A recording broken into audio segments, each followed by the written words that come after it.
Now that it is almost March, I can finally share this insane story about how I was almost casted for a reality show in New York City. This happened a couple months ago. It was totally random. I got reached out to on DMs, which I feel like when you get casted for these kinds of shows, you get reached out to a lot of times by like a sketchy email, sketchy DM, and you're like, is this real or am I getting trafficked? Like, we're not sure. And I was like, reality show, don't think that's my thing. But then I talked to this person who was scouting for the show, and she gave me a little bit more information, and I was like, wait a damn second.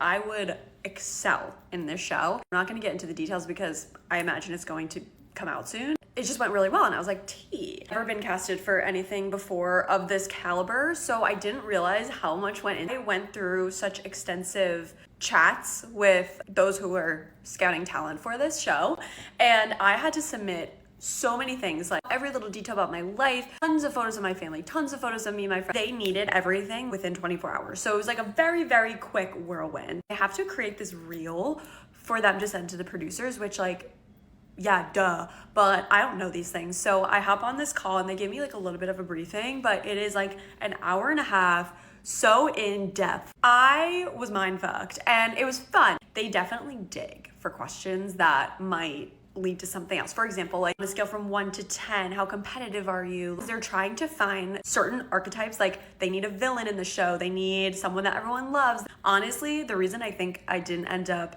continuing on with casting was because I honestly don't think I brought enough conflict. It was all recorded, and then I was literally sitting on my floor because that's where I have the best lighting in my room, and then they asked me to take my computer and show them a tour of my apartment, and I was like, thank God I put my underwear away, but like, goddamn. Wanted to see my fun Halloween costumes in my closet. I had like my Esteban costume on. I'm like, ultimately I never heard back. Like, just found their person and we're like, okay, maybe the show got canceled. I don't know, but it was really fun and it was like a really good learning experience, but maybe next year. So I won't tell you too much just in case I end up on the show at some point.